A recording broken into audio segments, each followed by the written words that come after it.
Hello, hello, hello, everybody. How's everybody doing today? It is Sunday,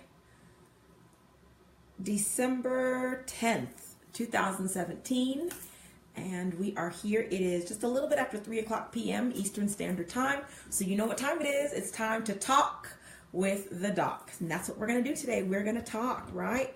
So you know I like to wait just a few moments, let some folks join in and give people time to share the video so that other folks can join in. You could tell your friends, hey, Dr. Nicole is on and she's ready to answer your questions. What questions are we going to be answering today? We're going to be talking about something that I know we all deal with, something that I know we all have going on, and that's stress. Anybody ever been stressed out? Me. Anybody raise their hands if, you know, it's holiday time, you're running and hustle and bustle, getting ready for work next week, you're getting ready for vacation, the kids are getting ready to get out of school, everybody's, maybe studying for tests if you're in school, but everybody can deal with some stress sometimes, right? So we're going to talk today about stress, how it affects the body, how there are good stressors and there's bad stressors, and we're going to talk about the difference between each one. Hey, whoever just joined in, please leave your name and say hi to me so I can acknowledge you. Hello, whoever else just joined in. Thanks so much for joining in. I appreciate it. Hopefully everybody can share this video and we can have a great talk today on Talk with the Doc, right? All right. Just going to wait just one more minute and let some folks join in. Listen, if you are in the southeast region or the south, you are feeling some cold, right? Boy, I tell you, I moved down to the south to get away from cold like this, right? Thankfully here in Columbia, we did not have any snow, but I know like down in Georgia and some other places, they got hit with some snow. So I feel for you. It's pretty when it comes out the sky, but it's not pretty once it sticks on the ground, especially here in these southern states where folks don't know how to drive in it. Am I right? That's right. That's why I moved from New York about 10 years ago. Like I said, I was running away from the snow. When we first got that last winter in New York, we were in the city, my husband and I. We had 21 inches of snow overnight one night, and my husband shoveled all the snow away, and then the snowplows came and pushed it all back in, and we looked at each other and said, honey, we've got to move, right? Yeah, so that was stressful, right? The move was stressful. Coming to a new city was stressful. Finding a job was stressful. All of these stresses. That's what we're going to talk about today, all right? Just a few more seconds, and then we'll go ahead and get started. Absolutely get started, all right?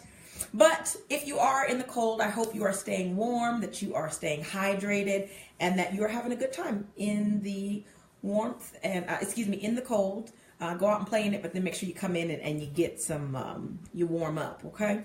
All right, so let's go ahead and get started. You all know who I am. I'm Dr. Nicole, your board-certified family medicine physician. I specialize in treating, managing, and preventing chronic medical conditions and explaining those conditions in terms that everyday people can understand. Through my books, my seminars, and my concierge medical practice, I help pastors who are overwhelmed, overworked, and overweight to transform their minds, bodies, and spirits so that they can have a greater impact on everyone around them, the congregation, their children, their communities. Please, everyone, follow me on Facebook, www.facebook.com/Dr. Nicole D.O. That's DRNICOLEDO. All right? Please, again, share this video with your friends because we're going to be talking about something that's really important today. And let's go ahead and just dive in and get started. So what are we talking about? I got a little song for you. All right? It goes like this. 1, 2, 3. Let's talk about stress, baby. Let's talk about how it affects me. Let's talk about all the good things and the bad things that can be. Let's talk about stress. Can I say it one more time? Let's talk about stress, baby. Let's talk about how it affects me. Let's talk about all the good things and the bad things that can be. Let's talk about stress. All right? Stress. Right? It can be good. It can be bad. It can be ugly. Hey, Curtisa. Hey, Jasmine. Thanks so much for joining in. Go ahead, guys. Leave a message so I know that you're here so that we can talk and interact. All right? So, stress. What is it? Why do we have it? And what is it? Now, we know that stress, S-T-R-E-S-S-E-D, is desserts spelled backwards, right? Desserts, stress, is spelled backwards. That's funny. I saw that little meme. I thought that was cute. So, how many of you know, though, just like dessert, a little bit of it is a good thing, all right? But too much of it is a bad thing, and that's what we're going to talk about today. All right, so stress is the way, it's how we deal with and how we manage outside things that affect our body, outside occurrences and circumstances that affect our body, all right? That affect us. It affects the mind, the body, the spirit. It affects everything. So what are we supposed to do about stress? Because since so many of us are dealing with it, and stress is not something that will ever go away. Hey, Petra, thanks for joining in. I appreciate it.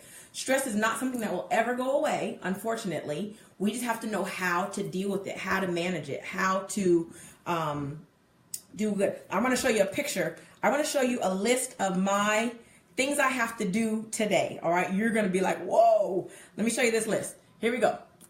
This is a list of all the things that I have to do today.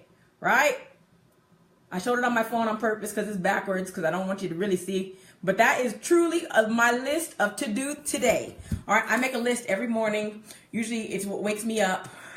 And I'm jotting down things I have to do, and I call it my to-do today list, all right? And you see how extensive that is, right? Look at all those things on that list, all of those things. So my day can sometimes start out very stressful because I'm already like, okay, I got to do this, I got to do that, I got to do this, I got to do that, I got to do this.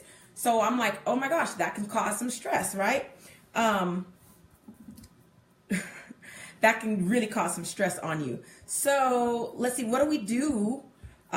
First, I want to talk to you about good stress versus bad stress. So I know most people automatically assume stress is like the negative things when you've got too much on you, you've got too much to bear, you've got so much going on, you can't pay your bills, your kids are acting crazy, you can't find a job, you can't feed your kids, you can't figure out what to wear. Hey Dale, thanks for joining in, appreciate you. You can't figure out how you're going to get to work. Your car is broken down. The kids are acting crazy. Your spouse is acting crazy. You can't find a spouse. Your money's acting funny. The holidays are here. Your family's getting on your nerves. Most people assume those kind of negative things are stress, right? There are good stress though and bad stress. So bad stress is what we call dis-stress. So D-I-S, we know that prefix in front of anything means negative. So distress is negative stressors, all right? And then we have something that's actually called good stress, and that's called eustress. That's spelled E-U and then S-T-R-E-S-S. And eustress is what we call a positive stress. Positive stressors are things like positive things. What are positive things? Getting married, getting a new relationship, getting a new job, getting a new car, because then you got to figure out how am I going to pay for the gas and how am I going to pay for the insurance and who's going to do the upkeep and the maintenance of the car. You've got to, some other good stressors, a family reunion. It's a great time. You get to see your family. You're happy to see everybody, but it can still be a stressor because you've got a lot to manage and a lot going on. What are some other good stresses? Graduation. Hey, I just finished school. I'm doing great. I'm up there. I'm receiving my cap and my gown. You're happy. You're walking across the stage. Then that stress hits. The stress sometimes is Where am I going to house all my family that came to watch me graduate? How am I going to feed all these people? What am I going to do after graduation? Am I going to have a job? Am I going to go straight to work? Am I going to just take some time off to relax? So even positive things can cause some stress on us, right? All right, so the main difference between a good stress and a bad stress has to do with the outcome. So if the situation has a positive outcome, typically we look at that as a good stress, okay? Hey, Tierica, thanks for joining in. Appreciate you. Please share this video with your friends.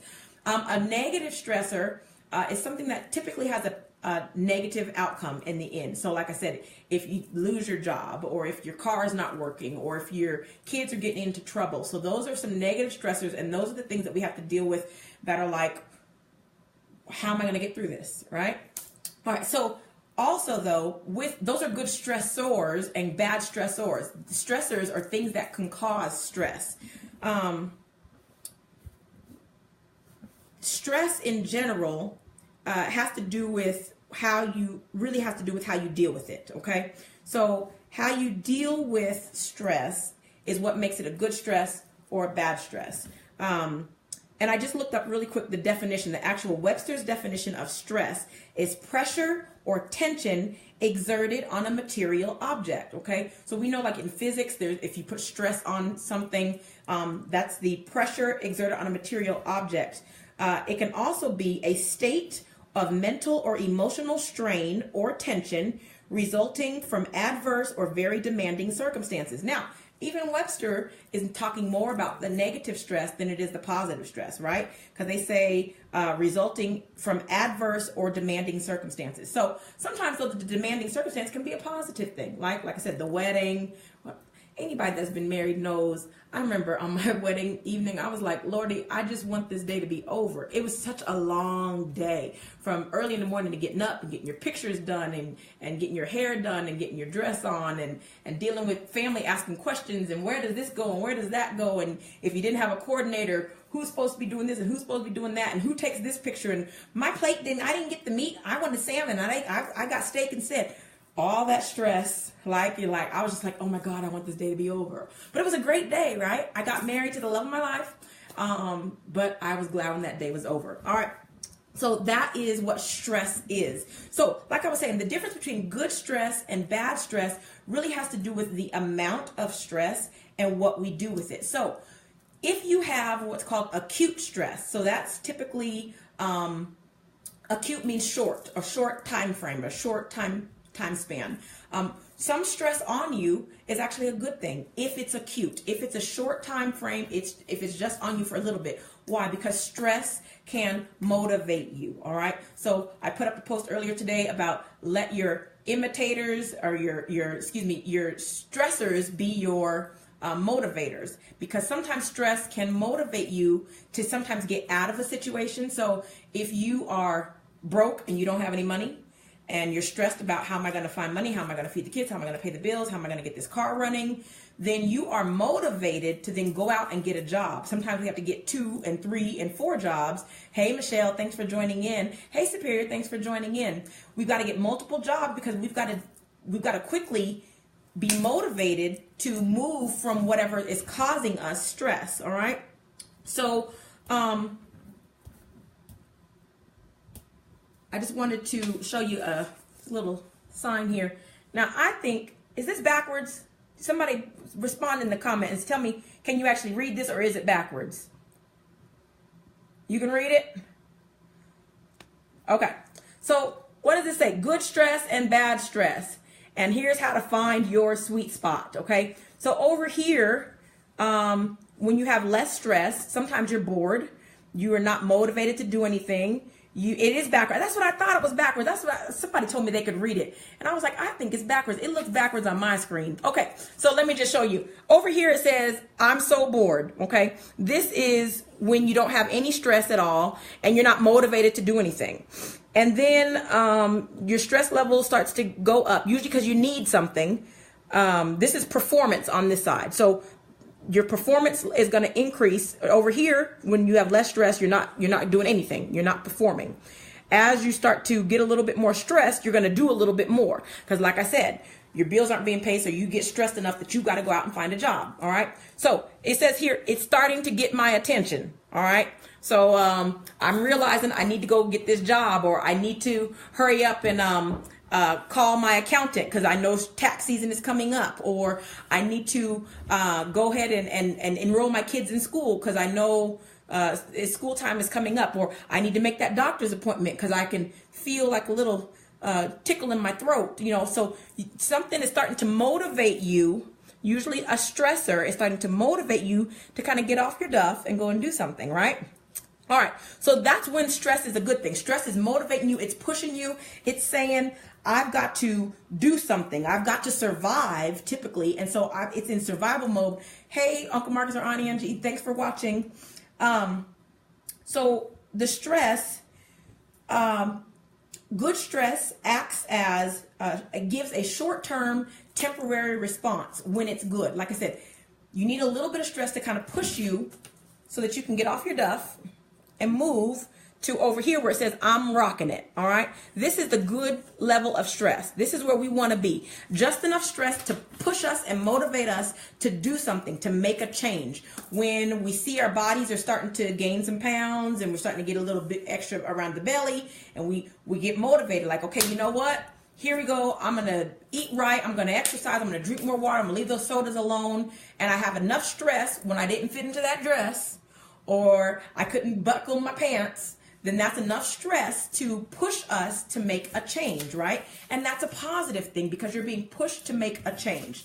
All right. So, like I said, it acts as a motivator. It can also protect us from danger. We actually have what in our body, something called a fight or flight response, has to do with the hormones, and we're going to talk about that in a moment, that are released when we deal with stress. All right. And so sometimes stress can help to protect us from danger, or from a fear, or something that we're noticing. All right. So you've heard of fight or flight. If we see that bear and it's running after us, we're going to jump into stress mode and we're going to hurry up and run away from that bear, or whatever we need to do. All right. Stress can raise alertness, like, okay, now I'm aware of my surroundings. I'm aware of what's going on. I'm aware of my needs. I'm aware of my body. Because sometimes when we don't have stress, we're just kind of in a veg state. So we don't even know what's going on with our bodies, right? So while we have that short-term stressor, that's a good thing, right? So that's a good stress. Sometimes it's good to have stress. We need stress. It makes us go. All right. Where stress can become concerning is when we move from I'm rocking it to we've got too much stress. All right. And this here says starting to freak out. All right. So that's when we've got so much stress that we're starting to go like this. Right. All right. We've all been there. Right. We talk about the good, the bad, and the ugly. That's when stress starts to get pretty bad. And that's when it can get kind of ugly. All right. So that's that stress where, your car broke down and you can't get to work. So how are you supposed to pay your bills if you can't get to work? And then how are you supposed to pay for the car to get fixed if you can't get to work? And you're starting to stress because you're like, I don't know how to deal with this. I don't know how to get help. And that's when stress can be negative. All right. And the last part says over here, when you've got too much stress, the more stress you can have, then that's when you get to crash and burn. All right. And that's where you don't want to be. All right. So the difference again between good stress is something that's a motivator, and then when it becomes bad stress, you've got too much stress on you. When you've got too much stress, that's when it becomes that distress, and that we all know what distress is. That's when we're putting up the SOS and saying, "Hey, I need some help. I'm in distress. I can't handle all that is on me." All right. Sometimes when we have too much stress, it actually takes away our motivation. We get depressed. We get too anxious. We just want to curl up in a fetal position and just let the world go by because we're like, I don't want to deal with none of this. So it can actually be a demotivator. It can unmotivate us. All right. You can sometimes, when you have too much stress, it actually leads to physical and mental complications, and it can wear down your body. And let's talk about that. Let's talk about what happens when we get stressed. Okay, so in the body, Dr. Nicole got to make this medical, right? So in the body, we actually have something called stress hormones. These stress hormones are things like cortisol, epinephrine, norepinephrine, adrenal cortical hormones, and these are actual hormones.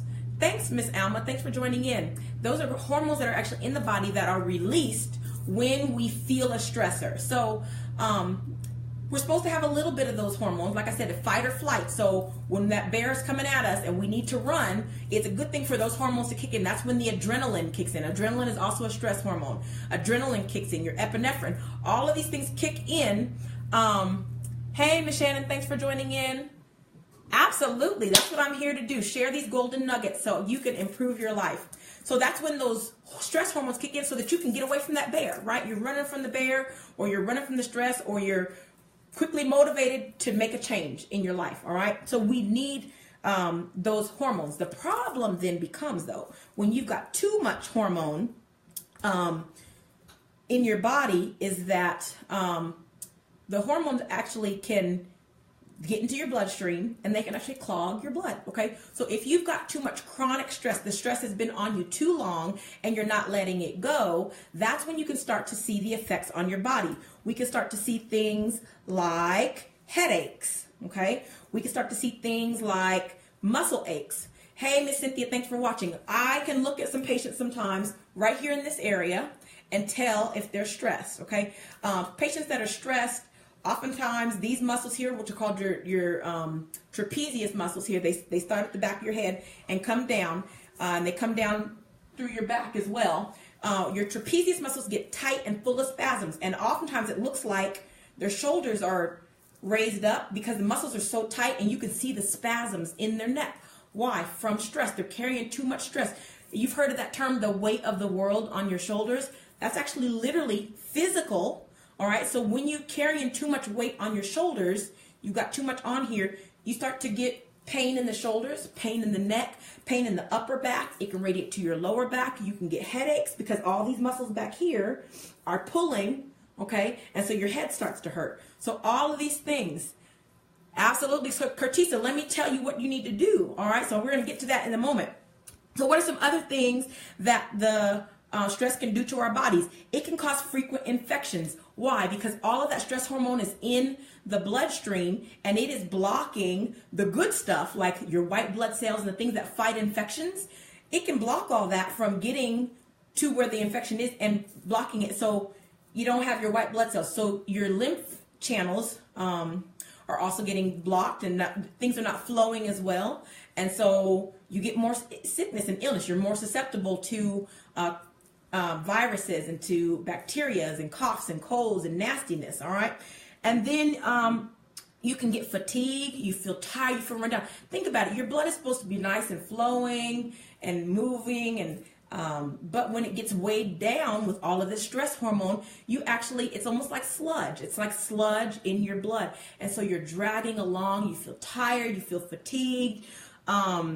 You can even have problems like where you feel like you can't catch a good breath, okay? Why? Because blood also carries oxygen. So if you're not getting enough blood flow to your lungs and you're not getting enough oxygen, you can feel out of breath. Did you all know this? Like all of this stuff can come from too much stress. And it's some of the effects on the body. Stress can also affect our mind. How does it affect our mind? We can have too much worry. We can have insomnia. We can have trouble sleeping. We can have muddled thinking, like I can't catch this word, like my brain is just not working anymore, like I just can't flow like I used to. Your judgment can be impaired, your sleep is impaired. If you can't get to sleep, you're having lots of nightmares. You feel indecisive, you can't make a decision. Should I go? Should I stay? I don't know what to do. Sometimes then when you do make a decision, it's not the correct decision because you're making hastily decisions because you're feeling all the stress. So you're just making a quick decision without thinking things through. So that's how some stress can affect your mind. Basically, you're not thinking correctly because you've got too much stress on board. All right. And then that spills over and it affects our behavior. Yes, it affects our behavior. So we could become accident prone because we're not paying attention.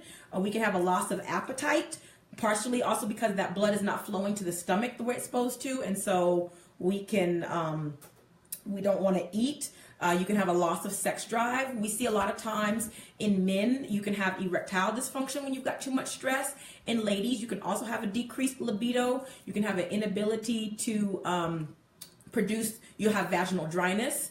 And so all of that, decreases your sex drive. Sometimes people can start drinking more alcohol. And so they're leading to those negative decisions from too much stress. You can just feel restless. You just feel like your soul is just not right. And I tell y'all all the time, we are one house here. This body is one house, but we consist of a mind, a body, and our spirit, right? So sometimes we forget about that spirit man, and that spirit man, if the rest of us is sick, the spirit man can be sick as well. And then you just feel restless. You feel like you just can't get you almost feel sometimes like you're blocked, like you can't even get a good prayer up to the good Lord, right? And so then you start having negative emotions, all right? So you have a loss of confidence. I've been there. I've been so stressed out that I was like, I can't do anything. I just give up. I'm done. I don't even know how to keep going. I don't even feel like I could do anything if I wanted to. All right. So you get a loss of confidence. You're more fussy. You're irritable. You get depressed. You can sometimes have apathy, which just means I don't even care. Just everything is happening and I don't even care anymore. All right. And that's a really dangerous place to be, y'all. Okay. You can get apprehensive. So where everything is scaring you, you're on edge. All right. So this is all, what can happen to the body when you're dealing with too much stress. That, guys, like I said, will eventually spill over into your the physical, and like I said, then you can start having more problems. So the blood's not flowing correctly. So what disease processes can come from all of this? You can have diabetes, mainly partially because you're overeating, you're eating the wrong things, and then that insulin is not working correctly in the body. Okay, so you can have more problems with diabetes. You definitely can have higher blood pressure. We know that the more stress we're under, the higher our blood pressure can go, the higher our heart rate goes, and then that can make our hearts tired, y'all. Your heart, if it's overworking, it can get tired. All right, your heart can get tired, and then that can result in things like hypertension and heart attacks and congestive heart failure. With all of that stress hormone in the blood too, it thickens the blood, and you can have a higher chance of getting cholesterol problems. All right, because cholesterol is in the bloodstream as well, and you've got cholesterol, you've got the stress hormones, all the stuff in the blood. And then you got the high sugars in the blood. All of that can have an effect on your heart or your brain. And if you get a clot in there, that's how you can get a heart attack or a stroke. All right. So stress is so important because it can really cause all these things. It can cause kidney problems. It can cause problems with your hearing, problems with your eyesight, problems with your liver. Your liver and your kidneys are what filters the blood. So if they're not working correctly, they can't filter all of that extra stress hormone and all that junk out. Guys, stress can literally kill you, all right? And I want you to be aware of that today so that you can know what I'm supposed to do about it, Doc, all right? So that's what we're going to talk about. How do we manage stress? Because like I said, we can't get rid of it. So what we've got to do is deal with it better, all right, and learn how to manage it better. So first things first, the first step in stress management is acknowledging that you have a problem, all right? Acknowledging, I'm at the end of my rope. Doc, therapist, pastor, whoever you're going to, friend, family member, I can't take it anymore, all right? And it's okay to admit when you're under too much stress and that you need some help. Because like I said, when you have too much stress, you are not thinking correctly sometimes, all right? And so it's okay to admit that you have a problem and that you need some help, right? So Doc, I get a lot of patients. You'd be surprised how many patients come to see me for stress, all right? I'm not a psychiatrist. Like I said, I'm a board certified family medicine physician. I do have a background in, I was a therapist before I was a doctor, but you guys would be so surprised, maybe not, how many people come to see me for stress, all right? Because they don't know how to deal with all of this stuff that's just on them.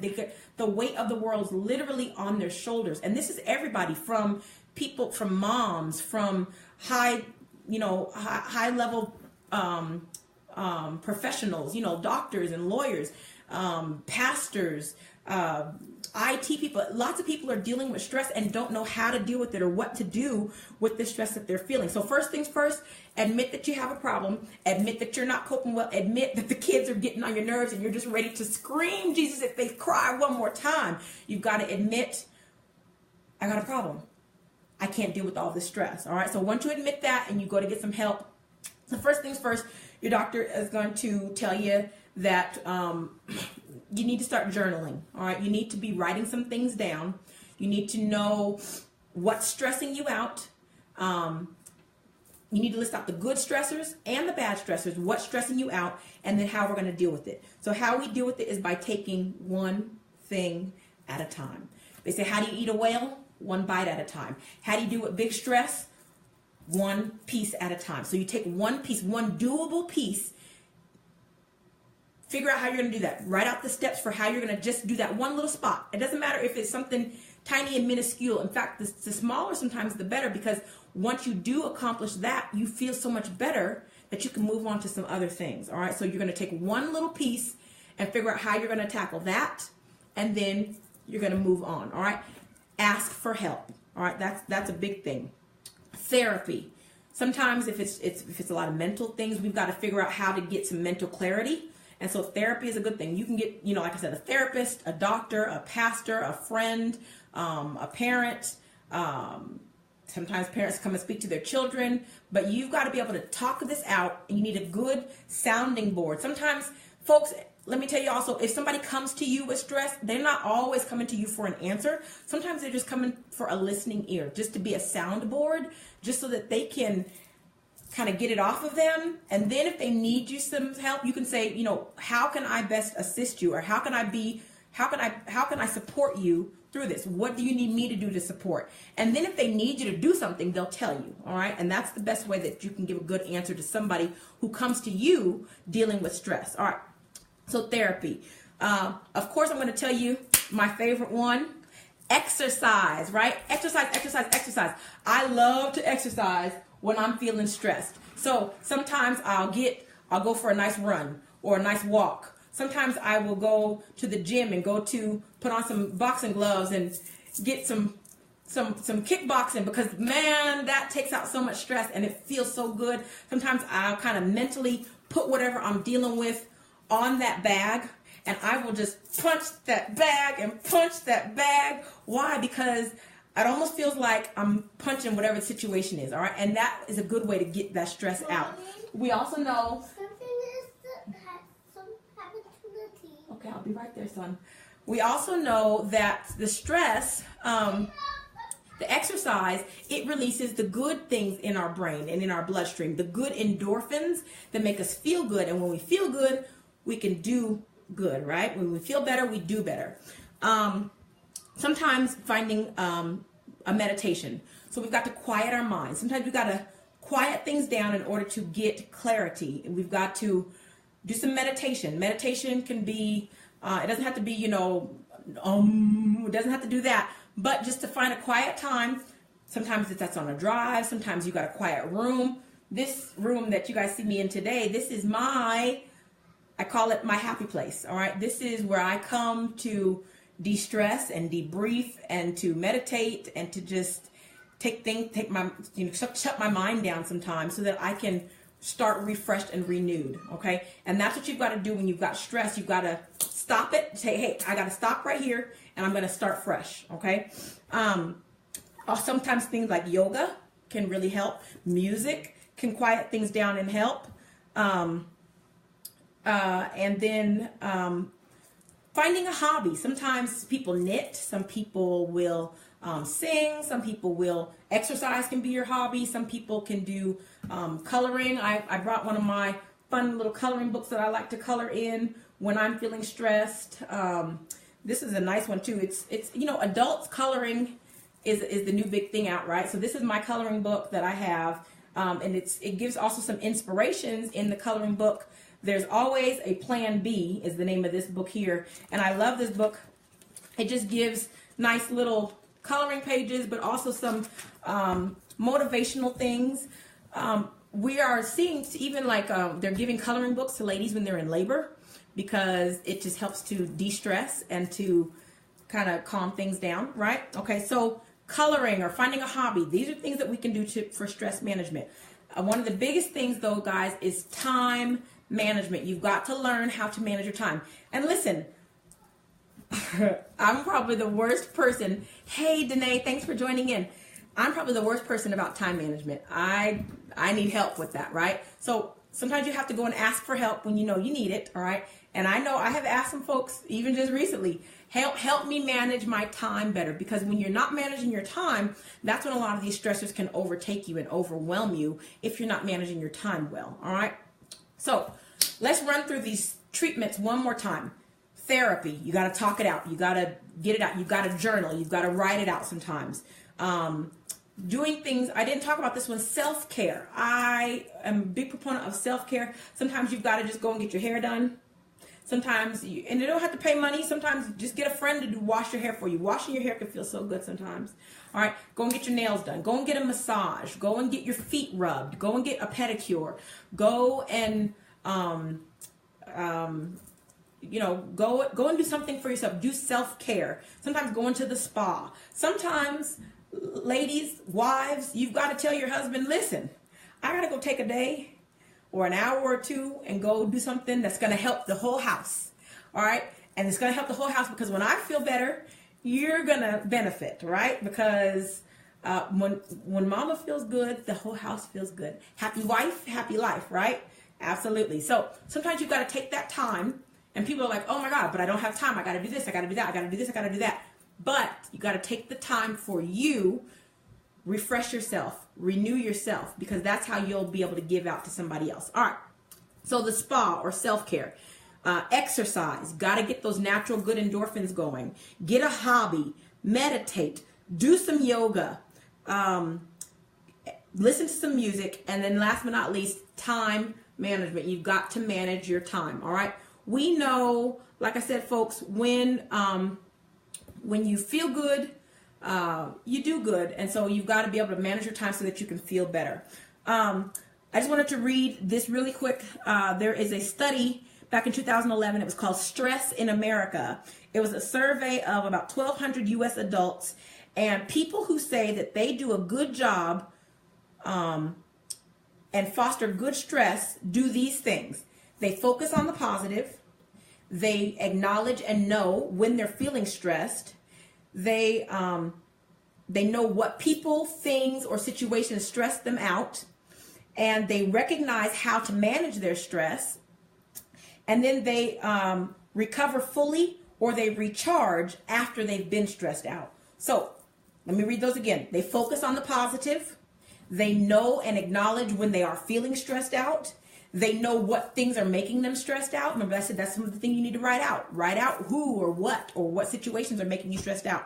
They recognize how they manage their stress. So they know that therapy or reading or listening to music or exercising, they know those are the things that help them. And then they fully recover when they've had a burnt out session. Okay, they've been burnt out. Before they take on the next task, they're going to recover. And however that recovery is going to happen, these are the things that people do to manage. They feel like they do an excellent job managing these skills. Hey, Dr. Buffalo, thanks for joining in. All right, so good stress versus bad stress. What's stressing you today? All right, what's stressing you?